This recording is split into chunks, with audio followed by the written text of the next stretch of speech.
Let's start by understanding what a podcast is. A podcast is a series of audio files recorded in an episode format and distributed by so-called podcast stores or via a really simple syndication or RSS feed. There are a couple of key points in there. Firstly, the podcast is a series of episodes. If you're thinking of creating your own podcast, you should acknowledge that there is a commitment to an ongoing series involved. The frequency and duration of each episode is something we'll discuss in a future Mastercaster episode, but take it as read that if you're not prepared to continue the production of content for the foreseeable future, you're probably wasting your time in creating a podcast. Secondly, a podcast is an audio medium. In some ways, it's the on-demand equivalent of radio.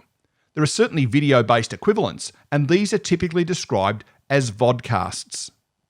Just to be clear, Mastercaster will only be presenting the skills and knowledge that you require to create an audio-based podcast. The name podcast was first used in 2004 by combining the words iPod and broadcasting, although since then, the opportunity to listen to podcasts has extended to other portable media file players, including phones, tablets, and computers. Typically, the people who listen to podcasts use the services of one or more of the so-called podcast stores.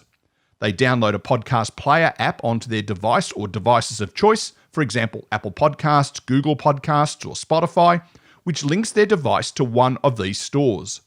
They can then browse the store or search for a specific podcast to listen to. There are a couple of advantages that podcasts have over radio. One, podcasting is on demand. You get to choose when you want to listen to an episode of a podcast. When you listen to the radio, the content is presented according to the radio station's schedule. This means that radio is good for as-it-happens content, such as news and sporting events, but for other content that is not as-it-happens, podcasting provides that flexibility. And two, podcast episodes can be downloaded onto your device for consumption at a later time. This means that you're not reliant on internet or radio coverage to allow you to listen to a podcast episode. Many listeners use their commute time to catch up on new episodes of their favourite podcast. By downloading episodes before they leave home, they don't waste their mobile data when listening live, and they don't need to ensure that they are in an area of good mobile reception. A couple of other things that are worth noting at this point. None of the mainstream stores allow podcasts to be sold. The content is available to download at no cost to the listener. Unlike an author or musician who can sell their books or songs and earn money directly from these stores, a podcaster cannot use the stores to monetize their podcast.